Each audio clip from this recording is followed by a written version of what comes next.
Hello students, previous lecture में हमने operations on discrete time signal study किया था और हमने एक एग्जांपल देखा था। आज के लेक्चर में हम कुछ इंपॉर्टेंट प्रॉब्लम डिस्कस करेंगे operation on discrete time signals पे। सो चलिए प्रॉब्लम स्टार्ट करते हैं।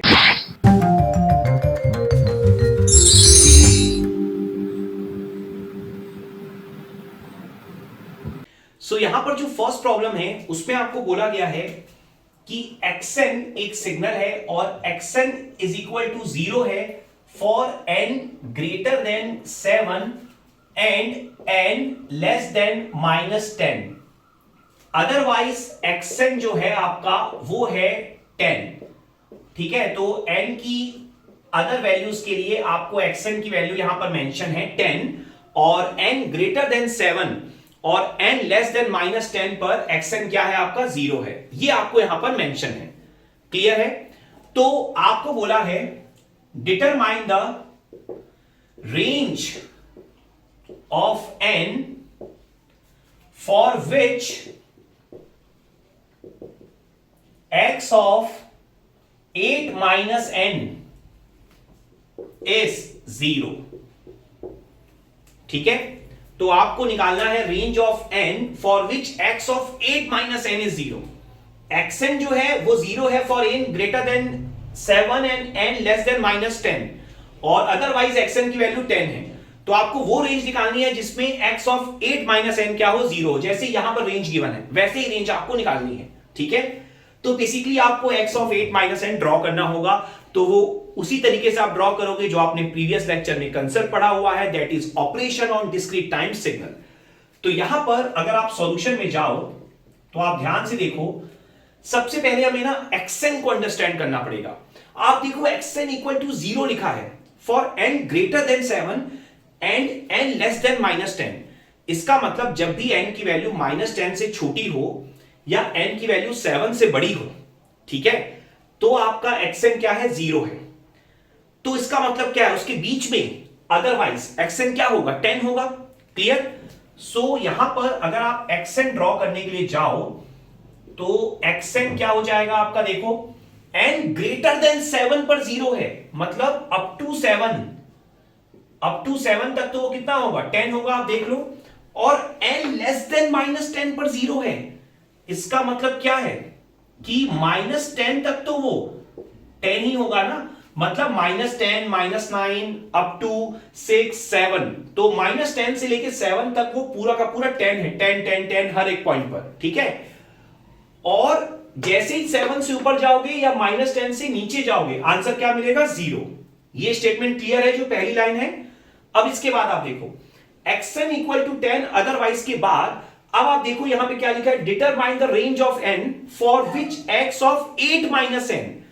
तो 8 माइनस n ड्रॉ कर लेते हैं। तो उसके लिए आप सबसे पहले से क्या लिख लोगे, x ऑफ -n प्लस 8। मैंने आपको प्रीवियस लेक्चर में भी सिखाया है। सबसे पहले ये लिख लेने के बाद फिर मैंने क्या बोला, हमेशा आपको मेथड नंबर 2 यूज करना है। तो मेथड नंबर 2 क्या है कि n के साथ जो भी दिखाई दे रहा है, कुछ भी दिख रहा हो उसको भूल जाओ, वो है ही नहीं। तो क्या मिलेगा, x ऑफ n प्लस 8। तो सबसे पहले आपको यहां ड्रॉ करना होगा x ऑफ n प्लस 8। और मैंने आपको क्या सिखाया है, n प्लस 8 आप कैसे ड्रॉ कर सकते हो। तो ध्यान से देखो, मैंने आपको बोला है जब भी इक्वेशन में आपका प्लस हो तो फिगर में क्या करना है माइनस, मतलब हर एक पॉइंट पे आपको -8 कर देना है। तो सिर्फ फर्स्ट और लास्ट पॉइंट पे कर लो ना, बीच के ऑटोमेटिकली हो जाएंगे सारे के सारे। तो हर एक पॉइंट पे जब आप -8 करोगे तो देखो यहां पर कहां तक चला जाएगा आपका, -10 -8 -18 और 7 -8, ये कितना हो जाएगा -1। तो अब जो आपकी रेंज होगी वो कहां से कहां तक हो जाएगी, -18 से लेकर -1 तक। यहां तक क्लियर हो गया अच्छे से। अब आप देखो मैंने क्या सिखाया है आपको कि जो आप भूले थे, आप भूले क्या थे, माइनस साइन। तो जो भूले थे उसको अप्लाई कर दो। तो रिवर्सल करना है ना बस आपको। तो रिवर्सल करना है तो क्या हो जाएगा, ये शिफ्ट हो जाएगा, रिवर्स हो जाएगा बेसिकली। दैट मींस क्या हो जाएगा आपका 1 से लेकर 18 तक। जो -1 है वो +1 बन जाएगा, जो -18 है वो +18, मतलब ऐसा हो जाएगा ये। क्लियर है? तो जो x ऑफ -n + 8 है उसमें आपको रेंज मिलेगी -1 to 18, जिसमें आपको एम्पलीट्यूड क्या मिलेगा 10। ये पॉइंट आप समझना, -1 से 18 में एम्पलीट्यूड आपको मिलेगा 10। इसका मतलब क्या है, n greater than 18 and n less than -1। इस पे आपका आंसर क्या होगा, 0 होगा। और यही तो आपसे पूछा गया था, determine the range of n for which x of 8 minus n is 0। तो -1 से 18 तक तो आपको 10 मिलेगा, 18 से ऊपर जाओगे तो 0, -1 से नीचे जाओगे तब भी आंसर क्या हो जाएगा, 0 हो जाएगा। क्लियर। Now second problem.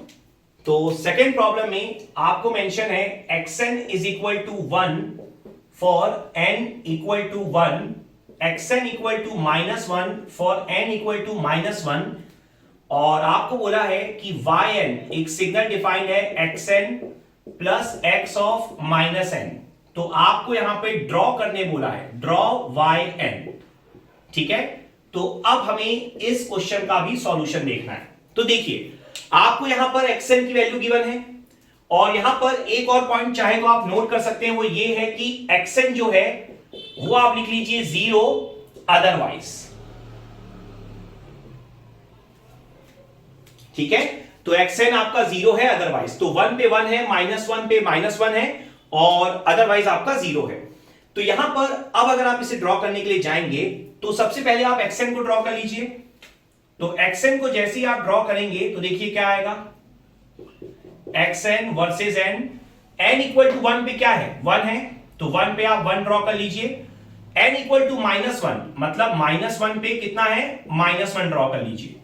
ठीक है, और आपको क्या ड्रॉ करना होगा, और आपको ड्रॉ करना होगा x ऑफ -n, क्योंकि अल्टीमेटली आपको xn और x ऑफ -n को ही तो ऐड करना है। ठीक है, तो x ऑफ -n मतलब क्या होगा, फिगर ऐसे पलट जाएगा, रिवर्स हो जाएगा, तो जो -1 है वो इधर चला जाएगा, 1 वाला इधर आ जाएगा, तो क्या हो जाएगा 1 पे -1 और यहां पर -1 पे +1। तो यहां पर अब अगर आप दोनों फिगर को ऐड करें तो आप देखिए -1 पर आपका क्या आंसर आ रहा है, -1 पर एक एम्पलीट्यूड है -1 और एक एम्पलीट्यूड है +1। देखिए आपको टाइम की वैल्यू पर देखना है, टाइम की वैल्यू -1, तो -1 पर x ऑफ -n कितना है 1 और x ऑफ n कितना है -1। तो -1 पर जब आप दोनों एम्पलीट्यूड ऐड करेंगे तो आंसर क्या हो जाएगा 0। उसी तरीके से n की वैल्यू 1 पर देखिए, n की वैल्यू 1 पर एक एम्पलीट्यूड है 1 और एक एम्पलीट्यूड है -1, तो n की वैल्यू 1 पर भी दोनों एम्पलीट्यूड कितने हो जाएंगे आपके 0। तो इसका मतलब क्या है कि जो आप yn आप ड्रॉ करेंगे वो एक्चुअल में बस इतना ही रहेगा, क्योंकि 1 पे भी 0 मिला है, -1 पे भी 0 मिला है। आप चाहें तो पॉइंट शो कर सकते हैं, -1 1 दोनों पे कितना है आपका एम्पलीट्यूड 0 है। क्लियर अच्छे से। तो काफी इजी प्रॉब्लम थी, एग्जाम में आप इसी तरह की प्रॉब्लम एक्सपेक्ट करते हैं। एक्चुअल में हम बहुत सारे टफ कंसेप्ट पढ़ लेते हैं, लेकिन एग्जाम में अगर आपका बेसिक्स क्लियर है तो आप बड़े आराम से प्रॉब्लम सॉल्व कर लेते हैं। क्लियर। सो ये आपकी डिस्क्रीट टाइम सिग्नल्स पे ऑपरेशंस पे कुछ प्रॉब्लम थी, तो आई होप आपको डिस्क्रीट टाइम सिग्नल का ऑपरेशन यहां पर बहुत अच्छे से क्लियर हो गया होगा। Thank you.